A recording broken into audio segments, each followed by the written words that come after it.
Week one of the NFL season is over, and that means overreaction week is officially on us because there's no better time to overreact to what you see in a single week than in week two. And hopefully the overreactions will yield some more positive results. We'll get to that when we get to the picks at the end of the show. But a little bit of a rough week out of the gate, picking and betting, Yanni. But, these weeks happen and you go and you bounce back, right?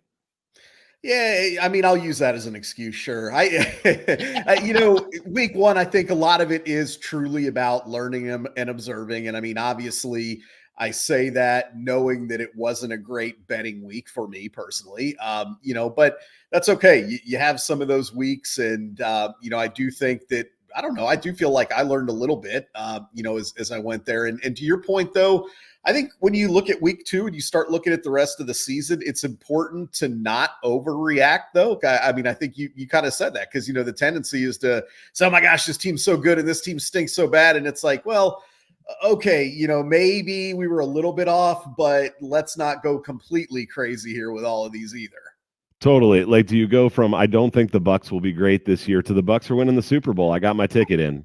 I mean, NFC South, the Saints and Bucks, man, those teams are rolling, right? Oh man, the Saints may go undefeated, man. The way they're rolling. So yeah, I will say one last thing before we jump in. We spent a lot of time doing the preseason look ahead previews, yep. And I do feel that even though week one wasn't a great betting week, I do feel like we were more on track overall with most of what we were looking at, than not. And, the example I'll use is I was really high on the Raiders, as I think didn't work out well in week one. I'm not ready to completely give up on them yet, but we talked about that team pretty well and you nailed it. You asked the question, you said, hey, does the offensive line concern you with this team? And I said, that's a good call out. It's a fair call out. And sure enough, I mean, if you watch that game, I mean, that offensive line is not good. So, I think more often than not, we are on the right track, even though that week one result didn't necessarily get home. Yeah, I 100% agree. And I mean, that's not like Pat, there are things where certainly I can look and say I was wrong, oh yeah, absolutely. That's true too. But I agree that overall, there wasn't much that was extremely shocking. I'll say that. Maybe we'll get to some stuff that was a little surprising, but yep. All right, well, let's jump in like we did last week. We're going to deep dive 5 games, and then we will touch on the other ones just with any bets or kind of the side we like to move a little quicker through the rest of the slate. We're going to start off with the Jets coming back from letting San Francisco without Christian McCaffrey run for 694 yards, and they are going to travel to Tennessee where they are 3.5-point favorites. Over under a 40.5 here, so a relatively low total. Yanni, do you think the Jets, with this travel schedule and a short week, can go to Tennessee and bounce back, being a team that, at least for me, I was definitely high on preseason, and I'll talk about whether I still am. What did you see from them? What did you see from the Titans, and what do you think happens in Nashville? I think this is going to be a good game. Obviously it's a relatively low spread and I think the books think it's probably going to be a pretty close game as well. When you look at this here, I think when we don't want to overreact to the Jets one way or another. We saw some good out of the Jets and we saw some not good out of the Jets. The not good was that defense looked very pedestrian out there. And that even last year, that if they had a weakness on defense, it was they could get run on a little bit. And that defensive line just doesn't look quite as dominant as maybe it did. Obviously, we know they're playing without Hassan Reddick, who was someone they wanted to have in there for pass rush and that. So, how much of that based on, a guy like Bryce Huff leaving, I don't know. Let's see what that looks like. I liked a lot what I saw from Tennessee, but unfortunately, just like, and again, not to bring it up again, what we talked about in our preview over the preseason, it's all going to come down to Will Levis. And what did we see in that game? Tennessee played a really good football game overall.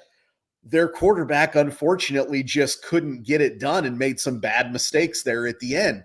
So, Levis has another tough assignment here with that Jets defense. Although I think we do have to maybe check that Jets defense a little bit, and instead of saying, this is definitely a top 3 defense, maybe they're not, maybe still a good defense. I mean, I'm like you said, we're not going to overreact and say, oh, this defense is terrible, but maybe they're not completely dominant. However, I think in a game like this against a guy like Will Levis, they could prove dominant. Levis obviously against a tough defense, he could struggle. So here's the thing. Tennessee can probably run the ball a little bit. They had to be encouraged with how Tony Pollard played in that game. I mean, he looked, pretty good. And that's got to be encouraging. Their offensive line looked certainly much better than they did a year ago. So that's encouraging for them. So when you roll all this up, what do you get? For me, I'm not sure. I look at this and I say initially, I think it's too many points for Tennessee. I think that that getting the hook there, if you're getting the hook, is enticing to me. However, I don't trust Levis against this Jets defense. I need to see more before I trust Levis. If anything here, I lean under on the total. However, I can tell you this isn't one of my plays that I'm going to be playing just because when you've got a quarterback like Levis, we can see we almost blew the under in that game. That game should have stayed way under, and it almost got blown because of things like pick sixes and, whatever. So to me, I don't have a huge take on the game other than what I gave you on my breakdown there. As far as a betting perspective, I just can't find a way to back either team here, when it's all said and done. So that was a whole lot of nothing to give you nothing there, but I'm curious to hear your thoughts. Well, but you're diving into what we saw and then, if there can be an edge or not, right? And I think a lot of what you said about the Titans, I totally agree with. Will Levis didn't look good. And can he look better in a game 2 or a game 3? We're going to get to some other quarterbacks who didn't necessarily have a good week 1 either. I think we just don't know with him.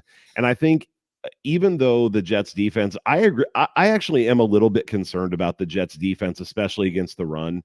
That's one of my takeaways from week 1. And I'm not going to overreact saying, oh, they are bad and everyone's going to be able to run on them. But Robert Saleh and that coaching staff is going to need to work on some stuff schematically to shore up things against the run. This to me is a good matchup for them to try to do it, though, because Will Levis, to me, if you want him to be successful, it looks like he needs to do one of two things.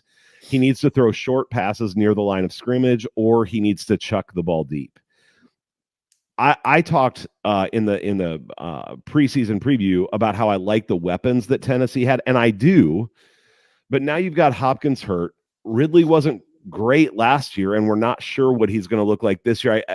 I'm not sure how successful they're going to be trying to go down the field against that Jets secondary.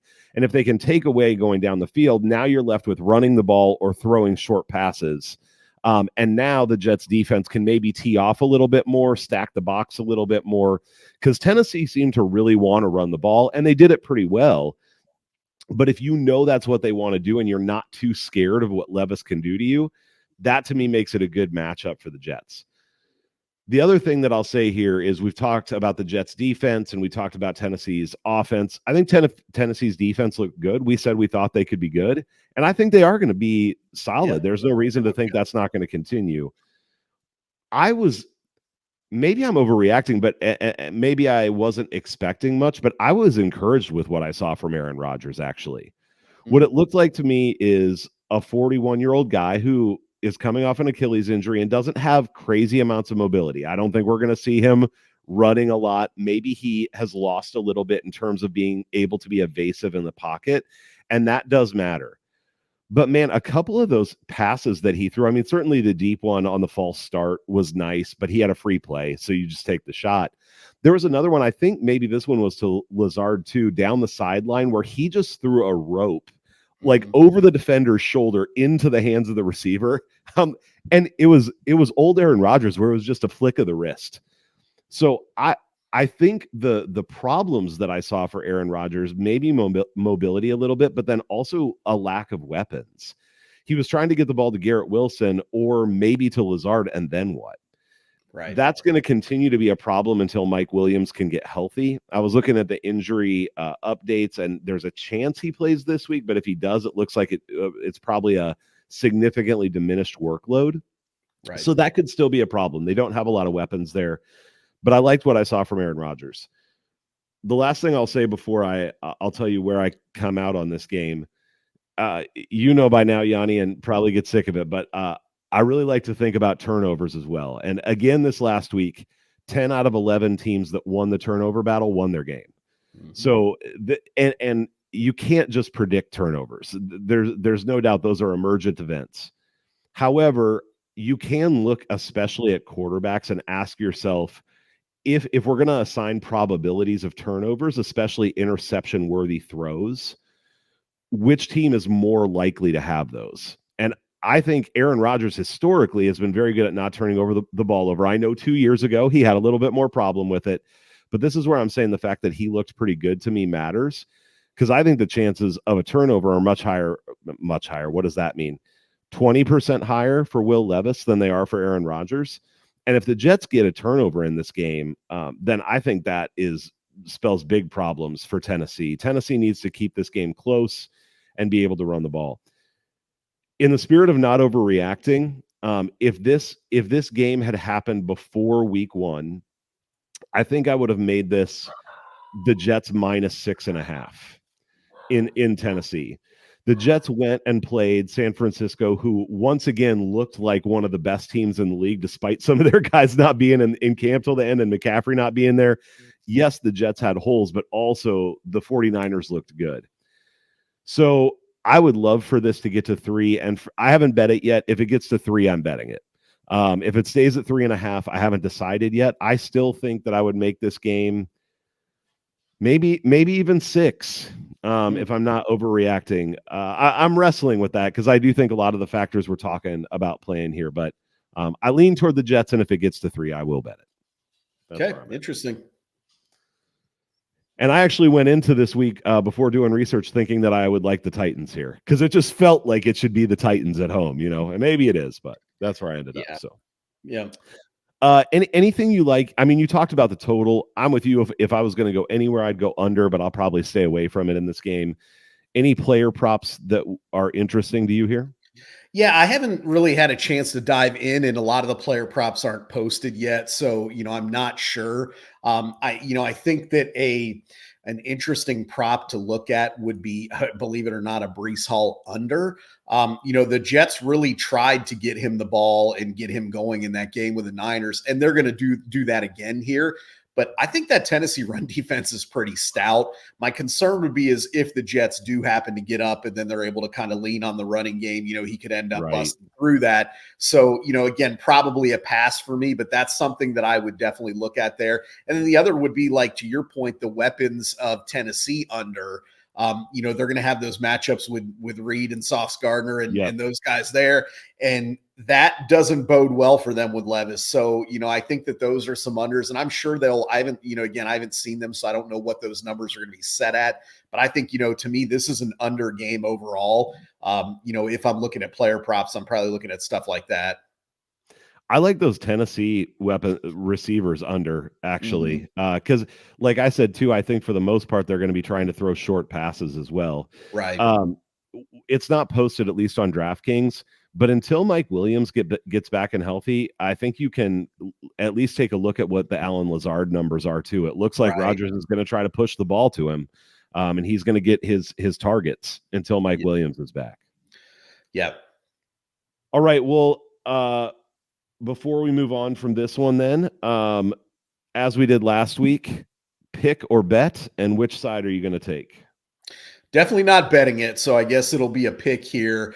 I'm really torn on this one. I mean, the number tells me to pick Tennessee, but I'm kind of with you. My gut says to take the Jets, but I'm going to play the number. I'm going to take Tennessee here with a pick. I don't like it at all, but if you're telling me I got to pick it, I'll pick Tennessee.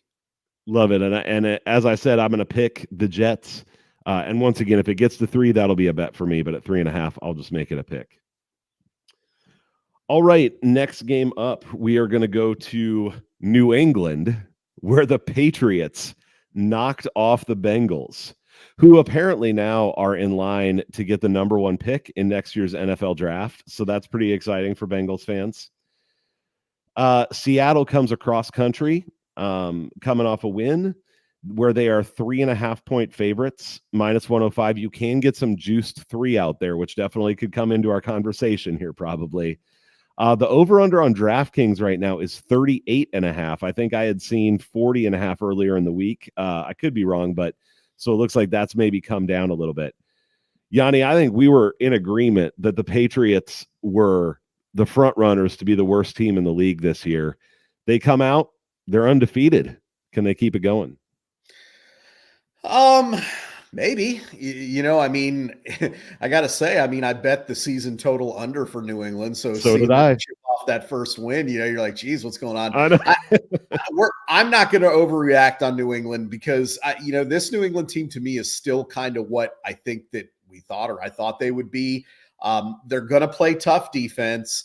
They're going to try to take care of the ball. They're going to try to win those games like they did against Cincinnati. I mean, if you think about it, and again, you can say, well, if this didn't happen in any game, but the Bengals were about to tie that game up in the second quarter. Yosevitz fumbles going into the end zone there, and all of a sudden momentum changes there. Cincinnati can never claw their way back in it there. Now, you could argue that maybe the Bengals should have never even put themselves in that spot to have to claw back. But I mean, the reality of it is it's week one. The Bengals have started slow. We don't know Joe Burrow, all that kind of stuff. So I don't want to get too high yet on the Patriots here. I do think that they have a good defense. When you look at it there, they're solid at the corner. They got a nice pass rush in that game against the Bengals. They were good against, on run defense there. So I think we can trust that Patriots defense. It's kind of like what we talked about is they're going to be okay. The question is if the offense can't do anything, will they, can they sustain for 60 minutes? Fortunately for them, the Bengals never really got anything going and, they were able to kind of sustain the entire game there. This is a decent spot for them in the sense that when you look at what Seattle wants to do and where Seattle is potentially vulnerable, the Patriots kind of match up well. We're also talking about a team that's coming off a win, coming across the country there, and is a road favorite more than a key number of 3. So, I mean, it's kind of almost like that Tennessee and Jets game where it's like, gosh, the number almost tells you got to take New England here. I mean, and I can tell you this, I wouldn't feel terrible taking New England here, even though, again, I still think this team could hit their under win total. I'm not giving up on that yet. I still think this could be a 4-win team. But in this particular matchup, I'm looking at this and saying, I don't know that Seattle's going to be able to, really get their running game going the way they want to, the way they kind of could last week. I don't know from a throwing standpoint. I mean, Geno Smith looked very mediocre in that game. I mean, he made some decent throws, he made some bad throws. He juked running the ball though. He's apparently Lamar Jackson now. He did. But I don't love the matchup there. So I'm sure if we get to the pick or bet here, I can fill you in where I'm at on that. But here's what I'll tell you. I love the under in this game. I think New England is going to play so many of these games just like they did against the Bengals that are going to end up being these 17-13 games. And, I understand obviously 38.5 is a very low number for an NFL game, but it's low for a reason. If Seattle can't move the ball, and now we're looking and saying, well, I mean, let's think about it.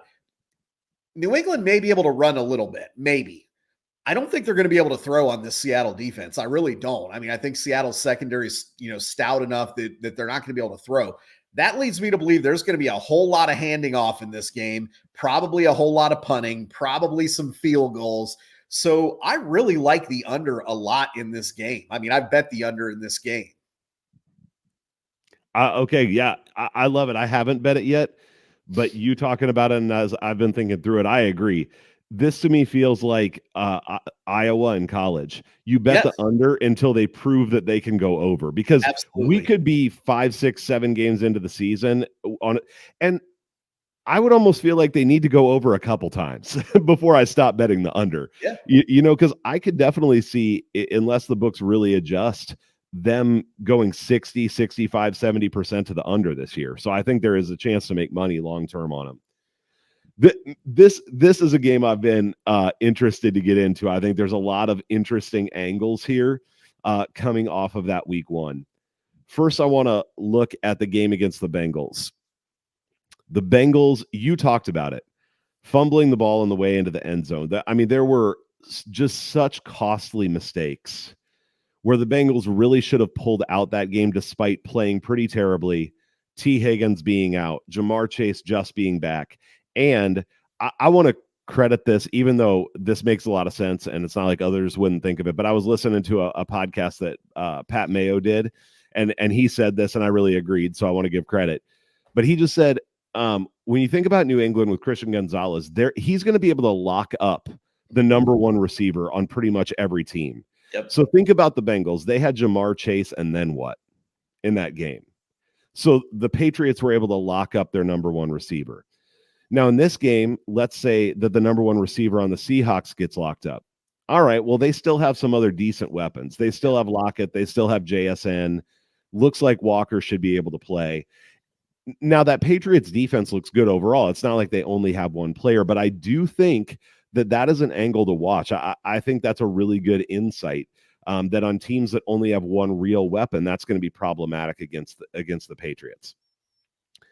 I feel exactly the same as I've thought about this as I did beforehand. I agree with you that they're going to be in a lot of relatively close games.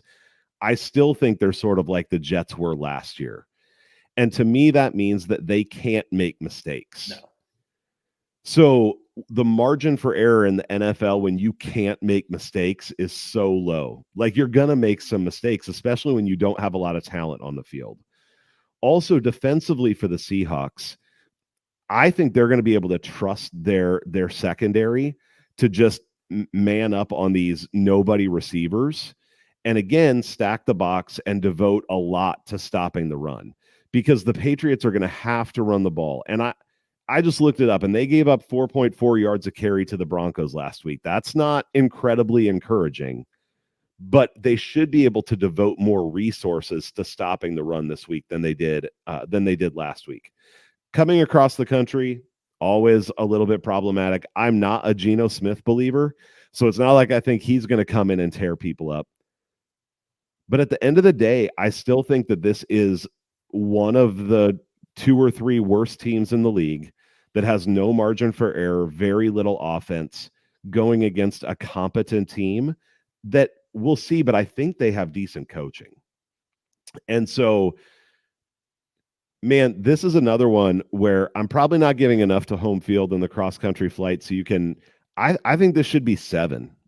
I think it should be -7 for the Seahawks. I think, and I don't think the Seahawks are in that upper echelon of the NFL, but I think they're in that competitive middle. And I just don't think the Patriots are there. I think the Patriots got their Super Bowl beating a team that's supposed to be good, but it was a little bit fluky, and the Bengals were down weapons. So I think they got lucky. They got their game, and I think their losing streak starts this week. Well said. I can't disagree with anything you said there. I think, again, my only concern is, are they going to be, when you're talking about a team, and I mean, when I look at the Seahawks team, I think that they have a good offense, probably not a great offense. Agreed. And I just don't know, going past that key number in a road game across the country, that just worries me a little bit. That's a little too much for me, even though, I think you're right. I think if we had set this line before week 1, it would have been more than 3.5.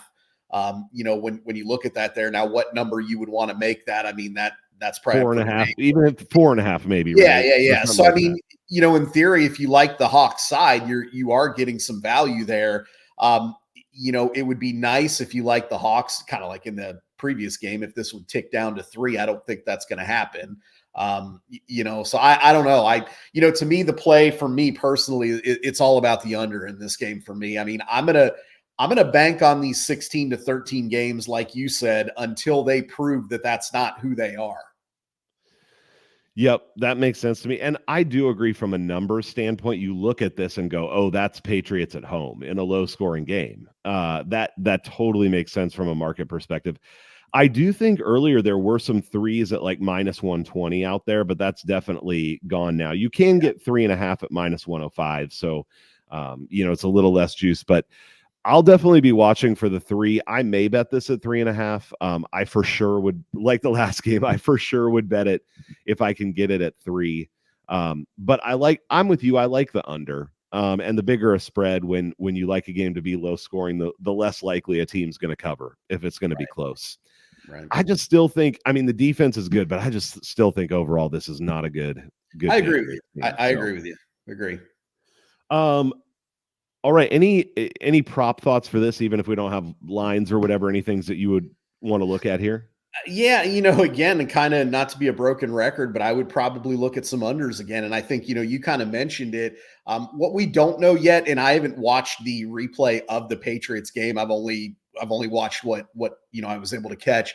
I'd like to see what you said with Christian Gonzalez as far as what he was doing man coverage versus zone. Was he locked onto receivers? Because I think that's always one of the big prop angles is when you do have a shutdown corner. Either taking the under on their primary receiver or potentially an over on a second or third receiver there. But I don't know, if Gonzalez was locked on to Chase, if they were in zone. I do know the little bit that I saw they were playing a safety over the top of Chase, which, they'll probably not be able to do that against Seattle because they'll probably have to play more of like a cover 2 shell, I would imagine. But I need a little bit more, but I would lean again. To me, that's an under game, which also leads to under props in my opinion. Yeah, makes sense to me. The only over I would potentially look at, depending on the numbers, is JSN or Lockett. But I like what you said of going back and looking at coverage and seeing how they played it. And who knows if that's how they played in this game then, right? Because it's a different team. But JSN had a pretty quiet week 1, and I don't think that's going to continue. I think he is going to get ramped up a little bit. If he's working more primarily out of the slot, this could be a better matchup for him. So, to your point, if Gonzalez is more on the outside, if he's on an island, if JSN's more in the slot, this could be a game where he ends up with 50 plus yards. And I'm sure at this point, his prop is probably in the 30s. And that's when you want to hit it too, right? Before he has a couple big games. So, right. All right. So it sounds like maybe you're picking the Patriots plus 3.5. Is that right? Yeah, definitely not betting it, but I'll go ahead and play the number again. I just, with the hook, it's got me suckered in. Hey, so far, one of us is going to have a good week because I'm going to go on the other side at the minus 3.5 again. But for me, it's a pick for now. I will say again at 3, if I see a 3, I'm going to bet it. If I don't see a 3, I don't know if I will. And I'll be honest with you, if it does hit 3, I would strongly consider betting it as well. Getting that key number in the push. So, I'm with you. I'm with you on that. Yep. All right. Next up, my undefeated Minnesota Vikings, off just a dominant performance of a storied NFL franchise, now go home. I mean, where they've got even more of an advantage, and play the 49ers, who are going to be feeling so good about themselves, and come in just expecting to roll over the lowly Vikings. Yanni, I'm painting a picture probably a little different than how I think this one's going to go. But what do you think? It's minus 6.5 now. I believe it ticked down to 6 and even 5.5 for a little while. Oh, we're at 6 right now. San Francisco minus 6, over under 45.5. First of all, you should be encouraged. I mean, that was a really good performance, and I think we all understand the Giants are not a good football team. But I mean, they dominated that game. Like, it wasn't like the Giants aren't good and we beat them. It was the Giants aren't good and we crushed them. Yeah, for sure. Yep. So, I mean, that's encouraging. And I mean, obviously, when you look at this game, it's all going to come down to let's see how Darnold does now. And, the Giants have a good defensive line. And the Vikings were able to neutralize them, as far as a pass rush goes, give Darnold time. The Giants don't have a good secondary, and obviously Darnold was able to exploit that, particularly early in the game. It'll be a little different, obviously, against San Francisco, similar good defensive line there, but they can cover and they do have linebackers and they can, do those things that the Giants can do. So this is going to be a huge test for Darnold, in my opinion, here, to see, is Darnold going to be the guy we saw in week 1 that's going to give you a good chance to win every week and, get the ball to his weapons? Or is this going to be like, okay, this, when he plays an opponent like this, it's going to be a little bit too much. So this is almost still an evaluation period for me, for the Vikings, really because of Darnold. It was encouraging. Aaron Jones was able to run the ball, pretty well. We'll see again, 49ers a little stouter on defense. We'll see if they're able to do that. But it's really the other side of the ball that I think is going to be even more interesting. So probably no Christian McCaffrey again. That looks almost definite. That's not going to happen. Now, didn't matter against the Jets. I think that in a one game scenario, I think Kyle Shanahan can scheme a guy like Jordan Mason and, get him a game that he had there. I don't know if that'll be a consistent thing. I mean, there is a drop off from Christian McCaffrey to Jordan Mason, no matter how good Mason looked, how hard he was running. And man, he looked good. He was running hard. He was, seeing the field well, but there is a drop off there. So, I'm curious to see, all right, can the 49ers now, like you said, coming off that high opening, win, short week, going on the road, can that offense look as good as it did? Because Purdy looked really good. Receivers were running open. We know Shanahan's always going to scheme open some stuff, both in the running and passing game. So here's kind of where I am with this game here. My gut is telling me that the Niners roll in this game. And I know you don't want to hear that. That's my gut. But here's where I am, though. I think the right play is actually the side of the Vikings here. If you're doing this more, I'm going to say analytically betting. So, that's why, again, for the next game here, I mean, I sound like I'm just punting on everything here, and I hate that. but here's, I think that the Vikings, I think this should be a close game because I think that Vikings offensive line can hold up against that defense. If they're able to run the ball a little bit, I think they can kind of protect Darnold. And then on the flip side there, I think that Vikings defense is not bad. I mean, they look good, obviously. And again, going to be a different story going against the Niners there. But I think they're not bad. So I think the right side is the Vikings. But something about this tells me that it's going to be a little bit of a reality check. And I hate to say that for you, but I think that it is. It's one of those things where Darnold in this situation is going to look a little more like the Darnold that we're used to, right? Not the guy that looked pretty good in week one. And I think that, that defense that looked good against the Giants, it's like, are they going to get those same, the pick six that Van Ginkel got there? Are they going to be able to get pressure, with Trent Williams on that side there? All those kind of things. So, for me, it's a pass. I think you could look at teasing the Niners here. It's not generally wise to tease road teams in the NFL, but if they're at 6.5 and you're essentially getting them down to a pick at that point, it's hard for me to see the Niners losing this game. They could, it's not impossible, but to me, that's like, I'm very conflicted between what I think traditional betting tells you to do in this situation versus what my gut's telling me to do here. So, that for me, again, that's a perfect pass because it's like I'm conflicted on what I want to do. Obviously, I hope for your sake that the Vikings get it done because I don't really have a dog in this fight. I hope they get it done too. This is traditional betting. It would be the Vikings at home, +6, +6.5 would be the side. I agree with all the stuff you said, and I'm just going to say a few things. One is no Jordan Addison, and they're already down Hawkinson. So I think the lack of weapons here is going to be a problem. Did they rule Addison out? I saw he was like, I think they said 1 to 2 weeks, but they didn't expect him to play. Actually, I don't know if it's official, but just reading the injury reports, it was he's expected to miss. So and that's big. That's big. Yeah, that's big. So that's one. I forgot my third point, so I'm just going to say my second one.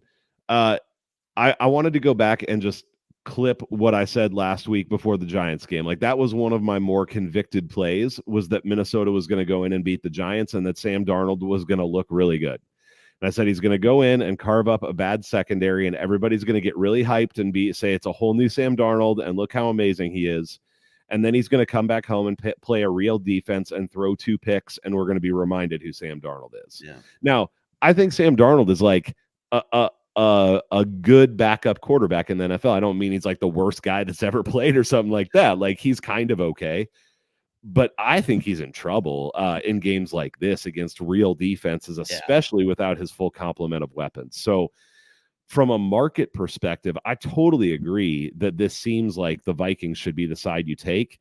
And I wouldn't, even with how I think this goes, I wouldn't bet the Niners over 7, but I bet the Niners at -6.5. Hmm. I actually wish that it would have been closer. They would have even lost to the Jets. I would have preferred that because they're coming in now like maybe feeling good about themselves. Yeah. That part of what I said might be true. Um, but I think eventually they get it rolling, and I just don't think. And the Vikings defense is okay, but that style that they play, and if we're honest, their personnel is mediocre. Not Yeah. bad. I It's just agree. it's mediocre. So against a really good offense, they're going to have breakdowns. Yeah. I think there are some big plays in this game for the Niners. And I think it ends up being, I could see the Vikings even scoring in garbage time and getting it back down to 7 or something, where it ends up looking close. But I think it's probably a fairly dominant victory for the Niners, in my opinion. That's what my gut's telling me as well. I just think when we rewind to last year, and the Niners had that string of scoring 30 plus, and I don't remember how many games it was, but almost all of them. Yep. And you kind of look at how they, like you said, they were clicking last week without a lot of prep, without a lot of practice, and it's like Yep.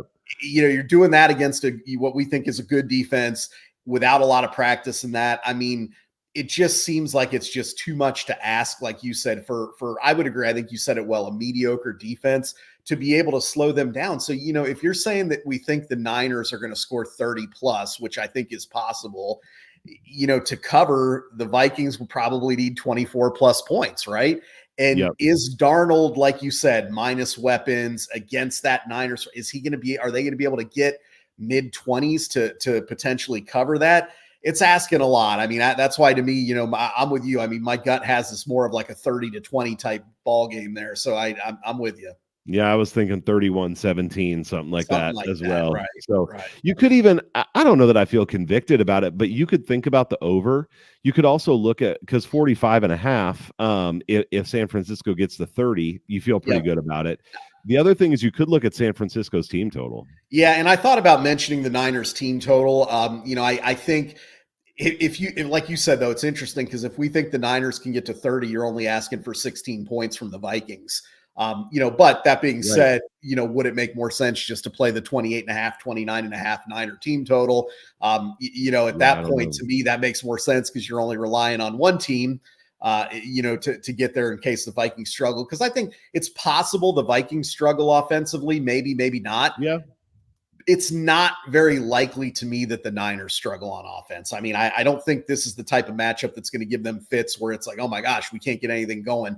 To me, the only thing you'd have to worry about, like you said, is are they off that emotional high on a short week? And maybe it's like, I don't really want to get out there and hit too hard, or just get in Yeah. here, get this win and get out, Yep. Yeah. Anything player prop wise that would interest you? So I think Aaron Jones is intriguing again here. I mean, I think that my concern with playing an over prop with him would be if the Vikings fall way behind. Would that negate him running? Because I think again, the Niners, if they have a weakness on defense, I think they can be had a little bit against the run. I mean, they're not bad against the run, but I also think they're okay. And I do think that coaching staff in Minnesota is going to want to protect Darnold by trying to establish a running game and getting him the ball a lot. Jones has actually had some good games in his career with the Packers against the Niners. So, there's a familiarity there, but I don't know that that's something that I would play unless that number is really low. Yeah, it's 49.5. I mean, that's pretty low for Aaron Jones. But again, I'd be afraid that if they get behind, all of a sudden he ends up with 9 Me too. carries, for 38 yards or whatever, right? Yep. There's two things that would be interesting to me. One is a Sam Darnold interception. I think it's really likely he throws a pick in this game. Absolutely. The other one is if they post right now, all that's up for the Vikings is Justin Jefferson. And I'm sure they'll look his way a ton, but I wonder what any of those secondary receivers with Addison out, like Powell potentially or whatever, if it's a really low number, that's something I would consider, or a receptions prop too. If Darnold's having to get rid of the ball quick, maybe it's not a lot of yards, but it's a few receptions. Yeah, good call. So, all right, I'm going bet on San Francisco since I already bet it. How about you? Well, so I'm trying to think of what other games we have left to see if I'm going to bet those. So I'll go ahead. I'm going to tail you on that, and I'm going to bet San Francisco as well. I'm tempted to just do it as a pick because, like I said, traditionally, Yeah, I feel like the Vikings are the side. But this is one of those where sometimes you do have to trust your gut a little bit. And for me, and I'll go ahead. I'll bet it at the 6.5 as well. let's do it, man. Let's win one together, All right. even if it means my team losing. So, All right. all right.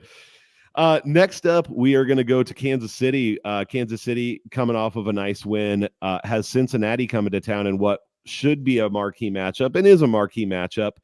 But coming off that very difficult, embarrassing loss to the Patriots, I think at least some people scratching their head a little bit about what this Bengals team is or isn't going into week 2.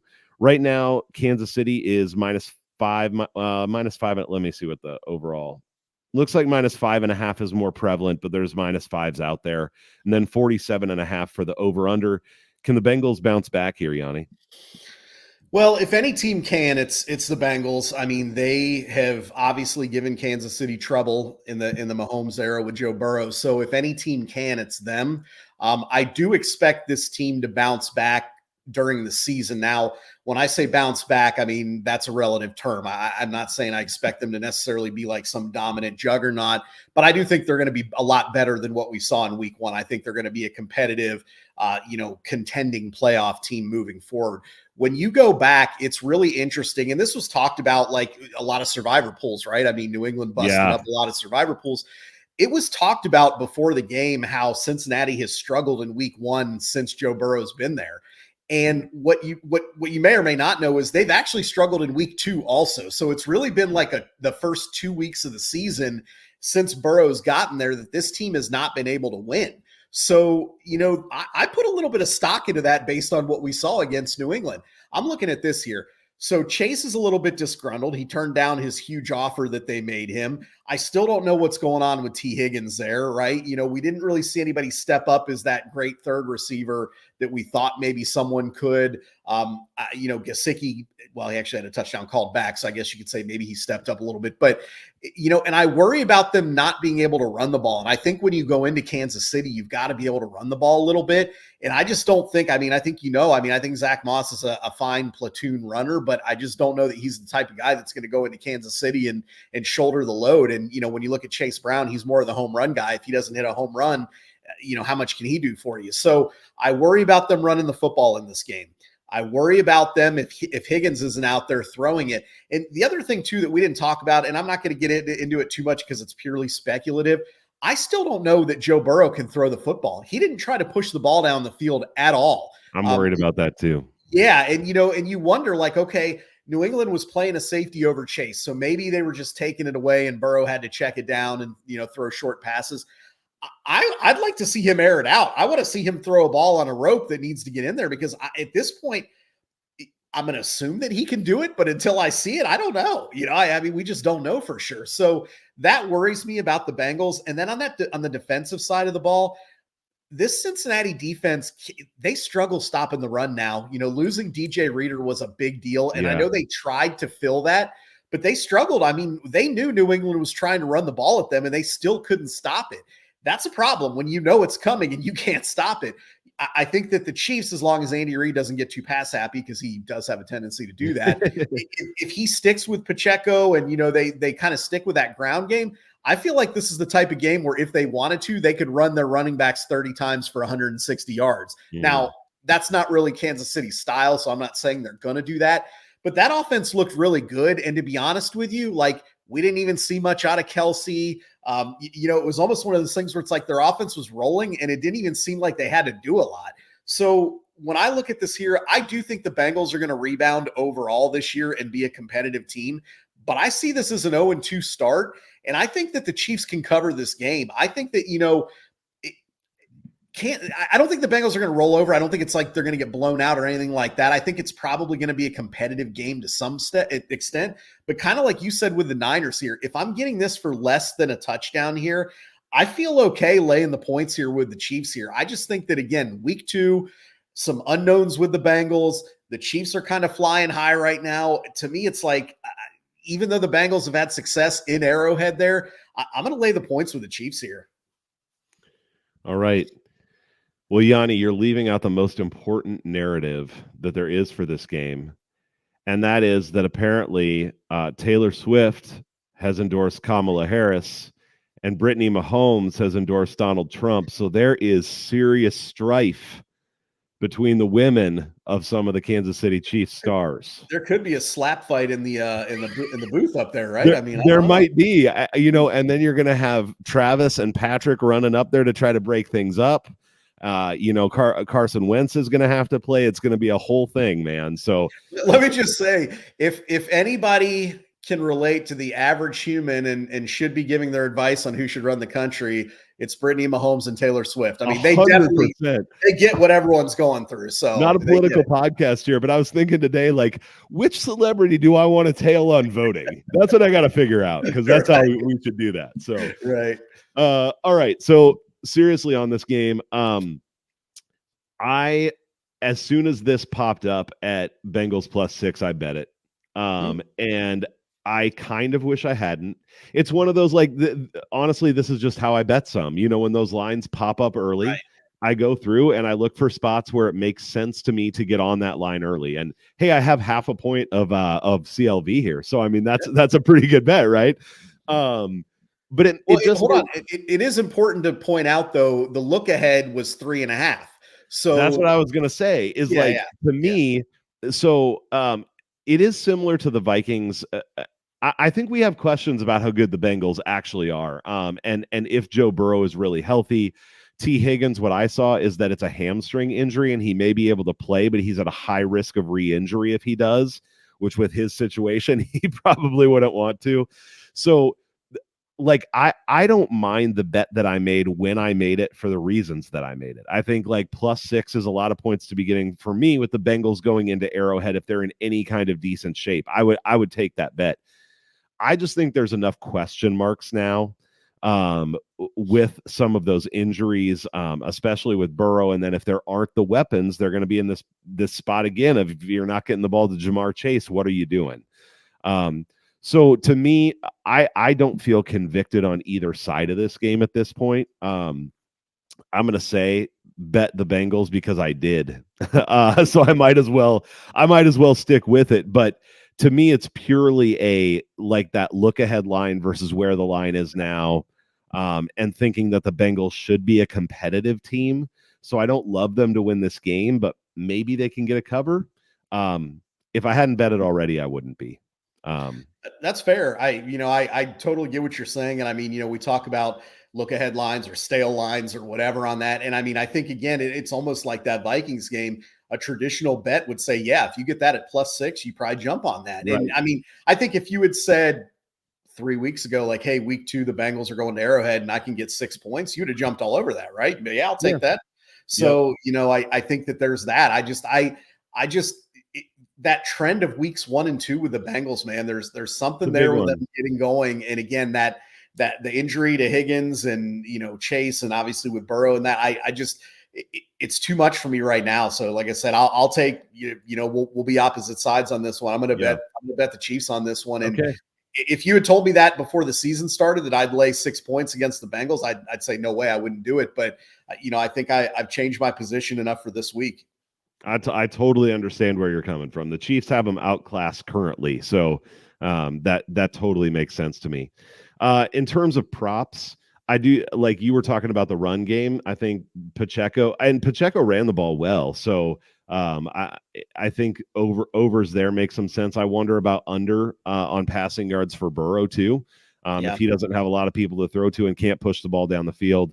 Nothing. I don't even know what the lines are at the moment. I could look them up, but a couple thoughts. Yeah, no. And one other prop that you can kind of ride a little bit is, I don't think the books have adjusted enough for Rashee Rice.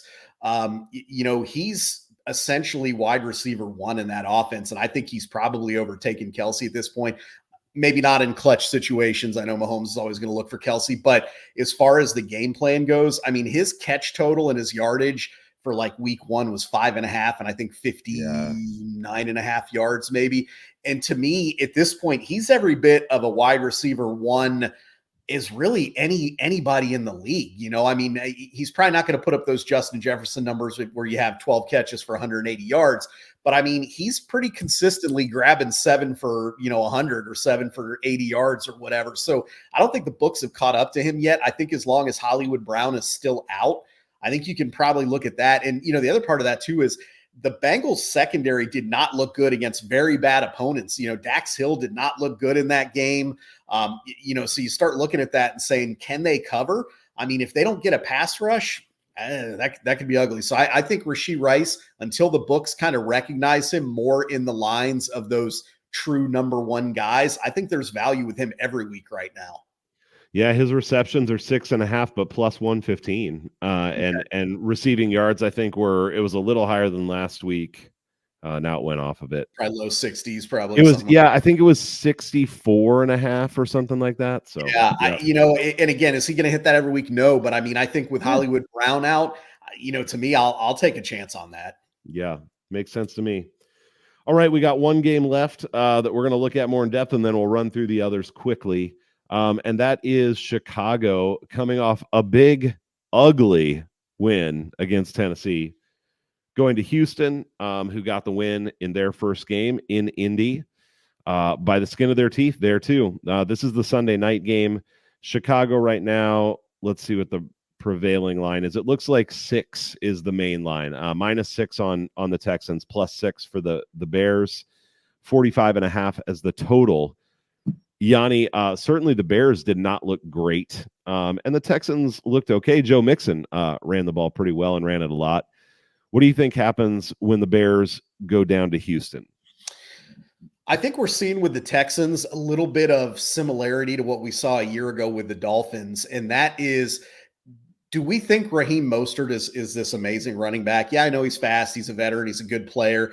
But when you're playing that defense to prevent against Tyreek Hill and Jalen Waddle and these guys going deep, there's just so many running lanes. And I think that's what we see with Joe Mixon here. I mean, and Mixon's a quality running back, don't get me wrong. But when you've got to account for those weapons and CJ Stroud, you're going to tell your guys up front. And I think that's what Indianapolis did, is they said, look, you guys got to stop mixing on your own, because we got to allocate resources to slowing down the passing game. And I think that's what we're going to see again, in this game here, where it's like Mixon could have another good game. And I think if the Bears are vulnerable, I think it is against the run. I think they can be had a little bit. I mean, like we said, Tony Pollard looked pretty good running the football. So I think they're going to be, we could see a lot more of Joe Mixon again. So even though I know his number is going to be way up when we talk props, I think that's another good matchup for him in this one. So, this Houston team's a problem, man. I mean, they are tough to defend, as we knew they would be. 3 receivers, a good tight end, and they can run the ball. Like, how do you stop that? I mean, that's really, really difficult. I think Indy had the right game plan. They picked their poison and said, okay, you beat us, Joe Mixon, which I don't disagree with. But guess what? Between that offensive line and Joe Mixon, they beat him. I mean, he ran all over him. And I think we're going to see similar here with the Bears. On the flip side there, we're not going to throw the baby out with the bathwater and say that Caleb Williams is terrible, right? I mean, it's 1 week. We're not going to overreact. It's his we first can say start. He was terrible for 1 week. We can say that. He did not look very good in his debut.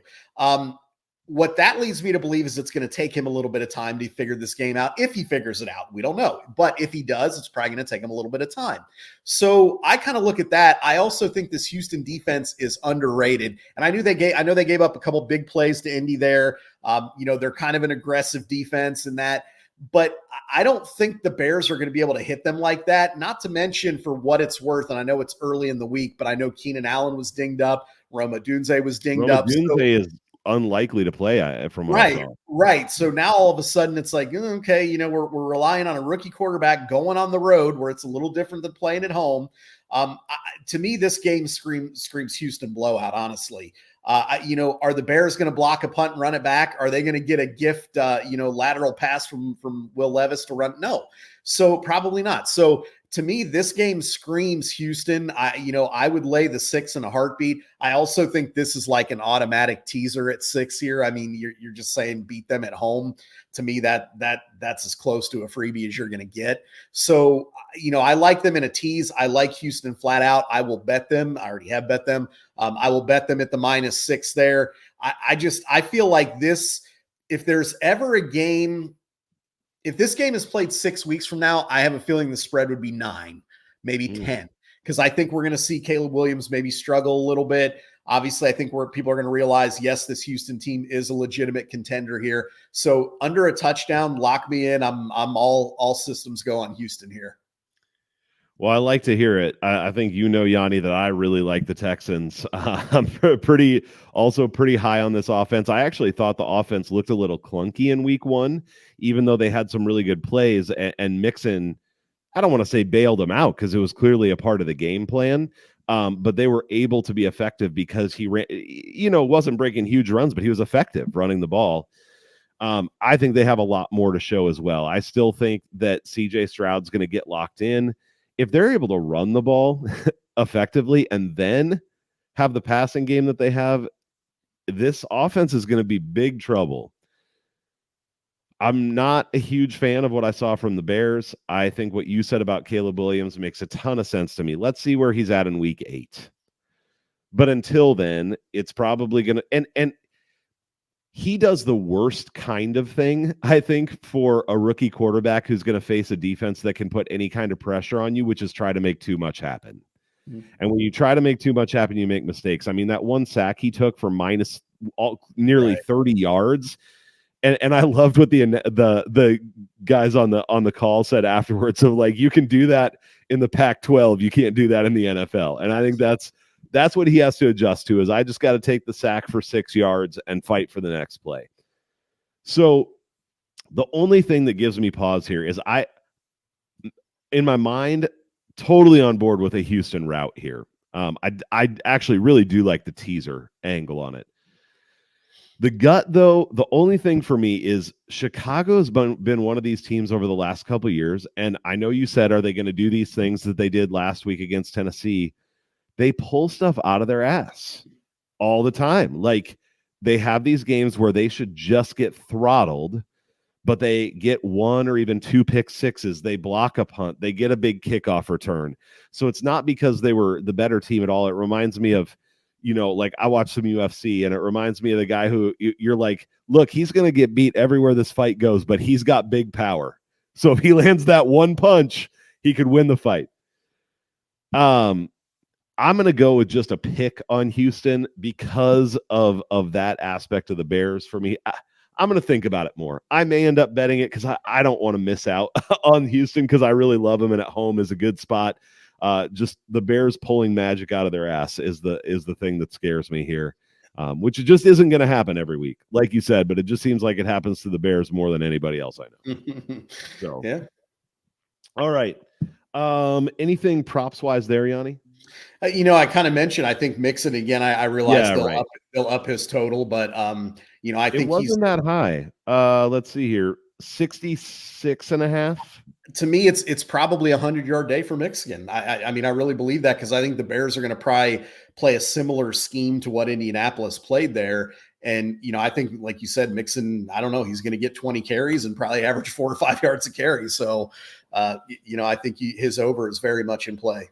Hey, and if you want to go 100+ yards, it's plus 370 on DraftKings. To be honest, I mean, if you were going to ladder or play an alt, I mean, I think this is one you could look at. I mean, I think if things go the way this game should go, I think Mixon hits 100 yards in this game. Love it.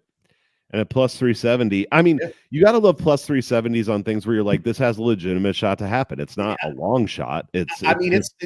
Would we say it's at least 50-50? Yeah, I think so. As long as they get the running game going and stick with it, which they did last week. And Slowick's done that. So why are we going to think that they're not going to in this game, right? Like you said, something that's potentially a 50%, proposition, and you're getting plus 370. Sign me up. Yep, let's do it. All right, Yanni. So I'm going to go with a pick on Houston here, and you have a bet on Houston. Just to go back over it quick. So I am picking the Jets. Minus 3.5. Yanni's on Tennessee with a pick plus 3.5. I picked Seattle minus 3.5. Yanni picked New England plus 3.5. We're both betting San Francisco at -6. I bet Cincinnati, but regret it a little bit. But I'll stick with it. And that's at 5.5 now. Yanni's betting Kansas City at -5.5. And then Yanni's betting Houston. I'm picking them at -6. All right, we're going to run through the rest of these games really quick. You can let me know if you have a strong preference on a side or a bet or props or anything as we run through these. So Tampa Bay at Detroit. There's some 7.5 out there now.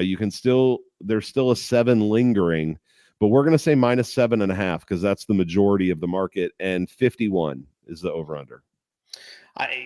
Again, this to me is just like that Vikings and Niners game. I think it says you have to take Tampa here. I mean, you really have to. But my gut is telling me that this Lions team could, really put some points up in this game, and this could end up being a, 37-27 type game where the Lions cover. I like teasing this game. I mean, Lions, I think they win this game. I think that injury to Antoine Winfield Jr. is big in this game. When you look at that Lions offense and you're like, holy crap, how is this defense going to stop them? So I like, more than laying the points here because of potential backdoor cover and because of the fact that, Tampa Bay looked really good. I like just teasing the Lions here and getting them down. Teasing them's my favorite play too. When I made the lines, I make this minus 7, which is exactly what it is. So, but I like the tease here. The Bucks are another one of those teams I was down on, and maybe 2 down. Baker did look good in that game. We'll see if he can keep it up, but I still think these teams are in different classes. Yep. All right.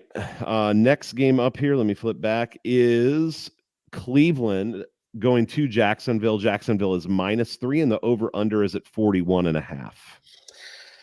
So I've got my quick thoughts on this are, I don't love this game in general because I think we have 2 very inconsistent at this point teams. But I would tell you that if I had to, I would take Jacksonville here because I think as long as Deshaun Watson is the mess that he is at quarterback, and who knows how much longer that will continue, I would not be shocked, hot take here, if this is his last start of the season. If he goes down and has a horrendous game, I could see them pulling the plug now and just saying, we're trying Jameis Winston, we're trying something else here.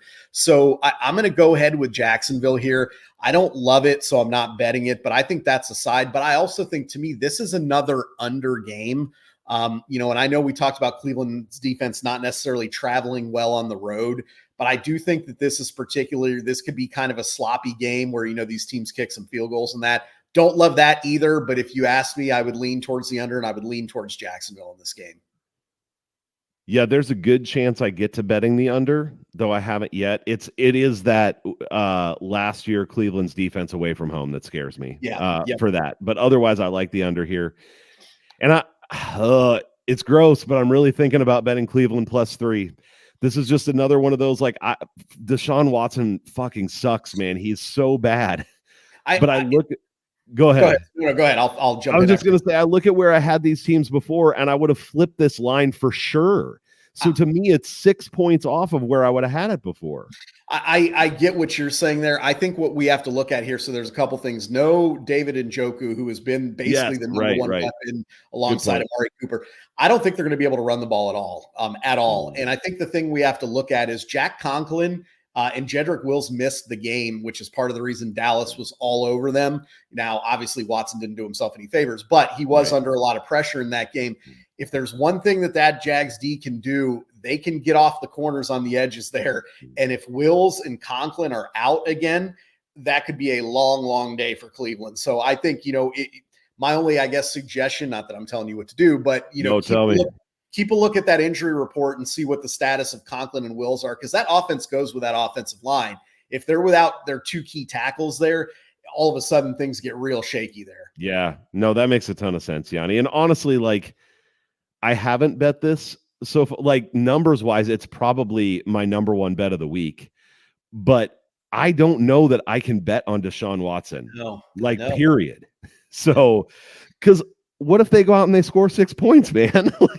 It could happen. And I mean, someone posted something. They said someone's going to need to study the downfall of Deshaun Watson and how rapidly that happened. Right. And it's amazing. I don't know what the deal is. Who knows? But yeah, it's crazy. It's not pretty. It's not pretty. Yeah, it's crazy.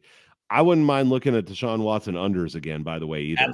He's so bad right now. I feel like Bovada needs to cash my season yardage under on Watson now. I think they do. Just give it to you now, man. Give it to me. We don't need to wait. Yeah. I agree. All right. Colts go to play the Jordan Loveless Packers in Lambeau. Colts -3, 41, 40.5, 41 is the total. So generally, I like when a good team has a backup quarterback playing. I like to back them, especially at home. But man, I got to tell you what we've seen from Malik Willis in his career. It's he doesn't look like he's an NFL quarterback. I mean, he just doesn't. Now maybe that'll change. I mean, obviously, probably wasn't in the best situation there in Tennessee. They had a bad offensive line, maybe not the best coaching. So, we can't say that the guy can't play because we don't know for sure. But what we've seen, I don't know. So I can't back Green Bay in this game. I really can't. Would I love laying points with Indianapolis against a good Green Bay team on the road? Not really. But if you asked me, I would. I would lay the points here. I'm not going to, but I think that's the side here just because I don't know that Malik Willis, I'm not sure they're going to be able to score. If I think Indy will have a different game plan than they had against Houston, which is we're going to lock down Josh Jacobs, right? We're going to make Malik Willis throw the ball to beat us. And I just don't know that he can. So I think to me, Indy's the right side, even though I'm not going to bet it. This is another game where I think you could look at the under here because I think the Packers defense will rise up, probably keep this game, close. Could this be another one where, we see maybe some less than stellar QB play and it ends up being 20-17? Yeah. So I don't mind the under here either. I actually, Yanni, I'm probably going to bet the Packers, even though I haven't yet. Yeah, and I agree about Malik Willis 100. I was going to say Malik Willis or Deshaun Watson. Right now, they both suck. But to me, again, it just goes back to the numbers, and I would have had this game at least -3.5 if Jordan Love was playing, maybe 4 or 4.5. So that's just a massive swing. And the other thing I'll say here is I know that Anthony Richardson got on ESPN and had some highlights, but he did three things. He ran the ball, which we knew he could do. And if he keeps running it the way he has, he's going to get hurt again. Mm-hmm. Number 2 is he missed tons of short throws and was incredibly inaccurate. And number 3, he just chucked it downfield. And I think he's more accurate on 60-yard passes than he is on 6-yard passes. I think the Packers just take away those deep balls, and I don't know that Indy's going to be able to score much. I think I'm with you. Low scoring game.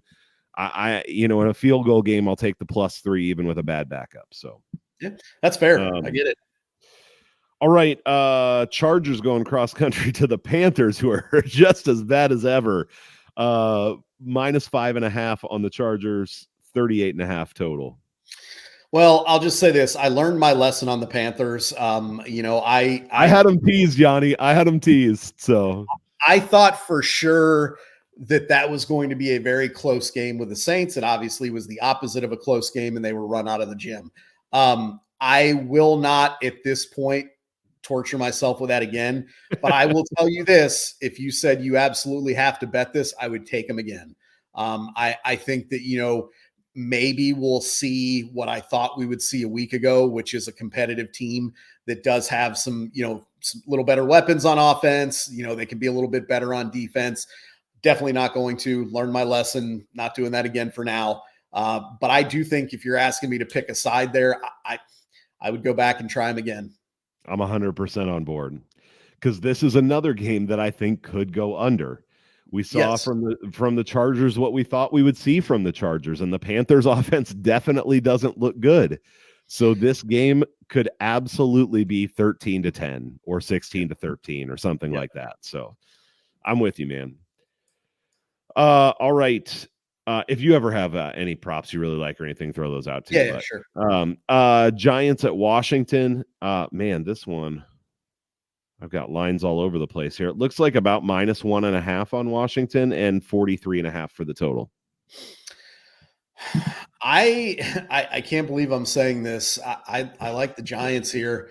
Not a lot, not betting. Again, bad team, not betting them here. But I think that, this is kind of make or break time also for Daniel Jones. We talked about Deshaun Watson. I think we're getting there with Daniel Jones too. But I think this Washington defense is bad. They're really bad. I mean, honestly, if you took Jonathan Allen off that defense, maybe Deron Payne in the middle there. If you took those guys off this defense, man, it would be really, really, really bad. And I think it is bad. So I think that, the Giants are going to actually be able to maybe block a little bit better because they'll be playing against a little bit, lesser edge rushers, that kind of a thing. I think maybe they'll be able to run the ball a little bit better. And I think this is the type of game where Daniel Jones can look like an NFL quarterback. Every once in a while he does. We're like, oh, Jones might not be that bad. This to me is that game for them. I think, just really quick on Washington, you saw some really encouraging stuff from Jaden Daniels there. And, I think they might be able to run the ball with Brian Robinson in this game and do some things. But I think, I don't think the Giants are going 0-17. And granted, I don't think the Washington is either. And you would say, well, Washington's at home, they'll win this game. Something about this just tells me that the Giants are going to win this game. So I'll take the Giants here. Again, not betting it, but in this game, I think they win this game. Yeah, I don't want either side of this game. This is a mess, and I can't take anything away from what you're saying, but I just want to pass. I think I would be somewhat interested in the rushing props for both quarterbacks. Jaden Daniels looks like he's going to run a lot, and granted, this is a bad secondary, but if the defensive line can be okay and flush him out of the pocket, I think he runs the ball some. So it's high, it's 50.5, but this looks like a guy who's going to run the ball a lot. So other than that, yuck. Yep. Next up, the Raiders go to Baltimore. Let's see what the prevailing line is here. -8.5, it looks like, and 41.5 total. Ravens good. Raiders not so much last week. What's it look like this week? This is a little bit like Carolina for me. I was all in on the Raiders and obviously, missed it. That game was probably the Panthers game was probably the most surprising just because of the way they got throttled. But to me, the Raiders game, I think for me was the most disappointing because I felt good about that pick. And it really never was close to hitting. I mean, they didn't get blown out, but it was really they were never going to win that game. And I thought they were. Are they going to win this game? I don't think so. I I think we do have two different tiers of teams here. I'm not sold on Baltimore. I think this defense is not great in Baltimore. I think it's probably closer to an average defense than an elite defense. I also am not sold on their offense. Not that it's a bad offense. I mean, when you got Lamar and you got some of those weapons, you're going to be able to do some things. I thought it was interesting. We learned a little bit when Harbaugh said we didn't bring Derrick Henry in here to be a 20 carry guy. Well, why did you bring him in then? I don't understand that, but that's beside the point. From a betting perspective, if you said pick a side, I'm gonna glutton for punishment. I'd go back with the Raiders because of the point spread there. I think that this game, I think this game probably is closer than some people may think. Like it could be a 3 or a 7-point game, could be a 1-score game. So I'm on the Raiders there. But what I've actually bet is this was the first tease that I had when I looked ahead and picked the lines here. It was actually 7.5 originally. So, getting it at 1.5, obviously I'd still like it if it's at 8.5 here to tease down. I can't see the Raiders losing this game. I'm sorry, the Ravens losing this game. Like I said, it may be closer than people think, but I just can't see this Raiders team going over and winning that game with what we saw there. It's just, I think that's asking a lot. So to me, this is like an instant tease with Baltimore. Yeah, it makes a lot of sense to me. Only thing for me, this total's moved down from more like 43.5 to 41.5. I like the over. I think, like you said, I'm not totally sold on the Ravens defense. I'm certainly not totally sold on the Raiders defense either, though it's probably okay, but that's a low total. So I like the over. I would lean over there for sure. I mean, I think Baltimore probably puts up 30 points in that game. Yeah, right. Exactly. Even 27. Like, yeah. So, right. All right. Saints go to Dallas. -6 on the Cowboys after that good win in Cleveland. 46.5 total. Tease it up again. Same thing for me. The number falls there at like 6.5 or 6. Love it. Are the Saints as good as they showed? Probably not. So there's probably going to be a little bit of regression there. I think Dallas at home is a fierce thing. I think the Mike Zimmer effect there seems to be, pretty solid there. So could the Saints be competitive? Yeah. I mean, that's a big number for a team that just won by 37 points. That's a big number. But I think Dallas wins this game somehow, some way. So again, with all the different teaser options that we've thrown out there, why try to fight the books on the point spread with this one? I would just assume tease Dallas and say Dallas win a home game. Yeah. I like unders on the Saints. I think their offense is not going to look anywhere remotely in the same ballpark as they did last week. And I haven't bet it yet. I like Dallas even at -6, but I love that teaser angle. This feels to me, Yanni, like I think Dallas might win by 2 touchdowns plus here. This does feel like one of those Dallas 38-14 games. Yep. I mean, it does. So I'm with you flip it around after the Saints just put a beat down on the Panthers, right? It does. It does. The one thing I'm curious to see about the Saints is, and if you remember, I said this during the preseason preview, the Saints' road to offensive success is Taysom Hill. And they used Taysom Hill a ton in that game with the Panthers. They probably overused him because they didn't need him in that game, which again, I think speaks to their not great coaching staff. Right. But yeah. When they run that offense through Taysom Hill, they're a tough offense to defend. So I think as the season goes on, it'll be interesting to see, are they getting him half a dozen carries? Are they throwing the ball to him? Is he taking snaps? That kind of thing. But with that being said, again, just to simplify, Dallas win the game at home, tease it up. Yep, like it. Rams without Puka going to Arizona. -1 on the Rams, 48.5 it looks like on the total. So this is an easy one for me. And first of all, I mean, I don't think that that Cardinals team is a bad team. Their defense is not good.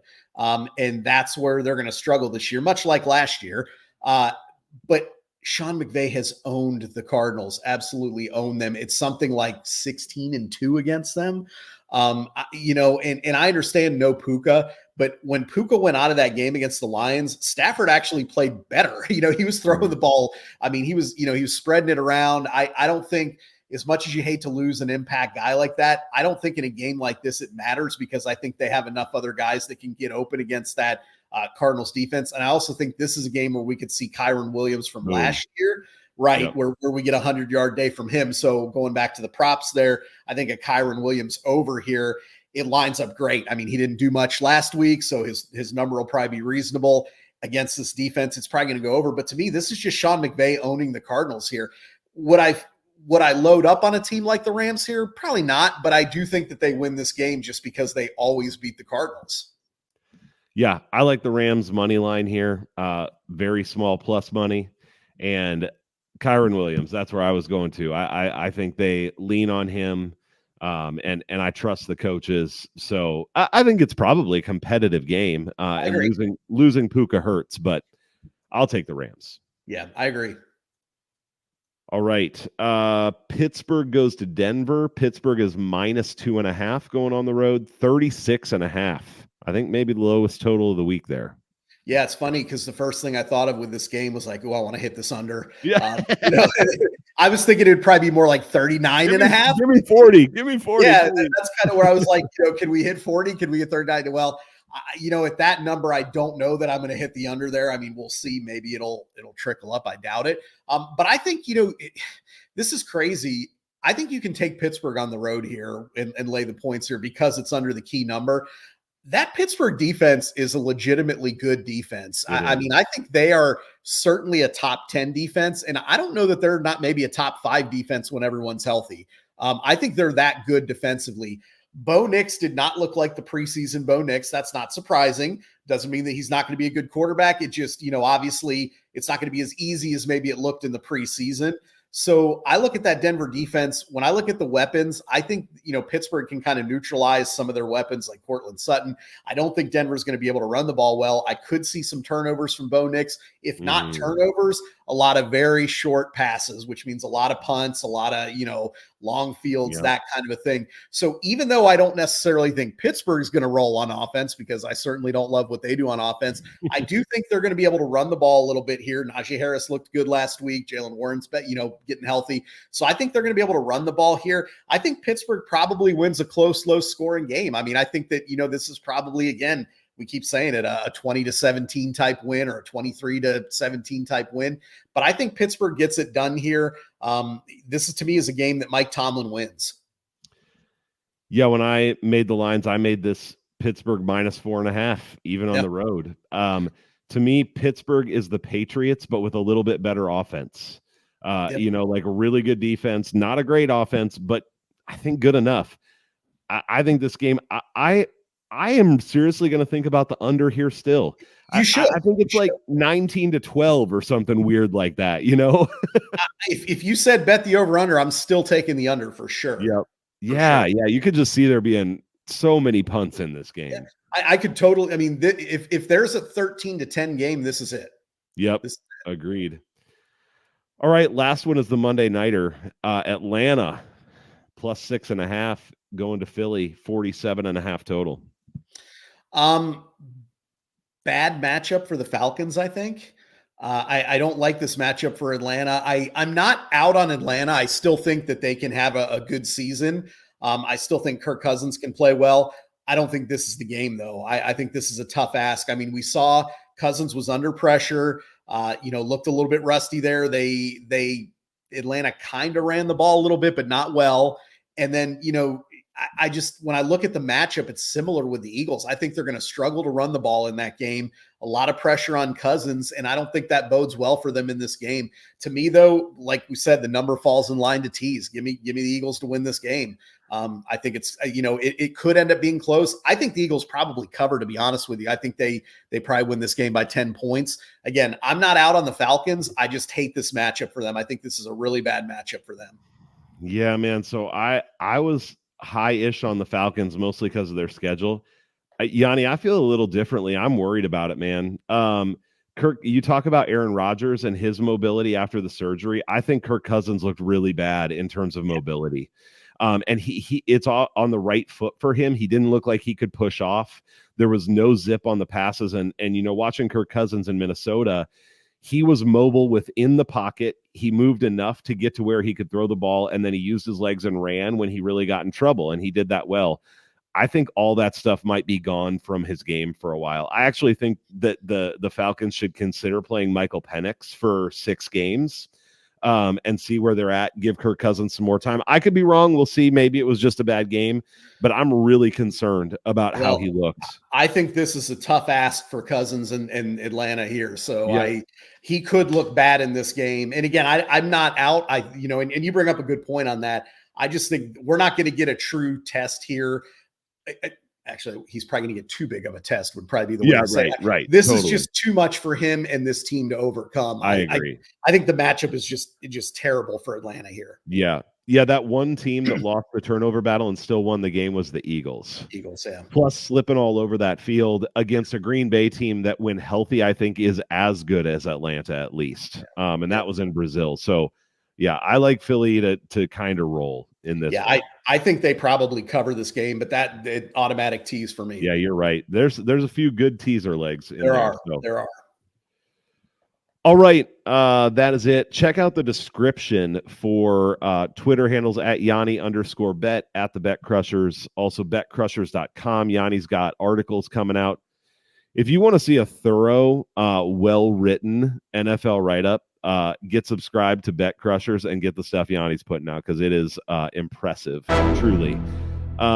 So check out the description for all of that. Like the video, and that does it for week 2, Yanni. Hopefully we will come back a little more victorious this week than we did after week 1. We need a better week 2. Let's get it. It's gonna happen.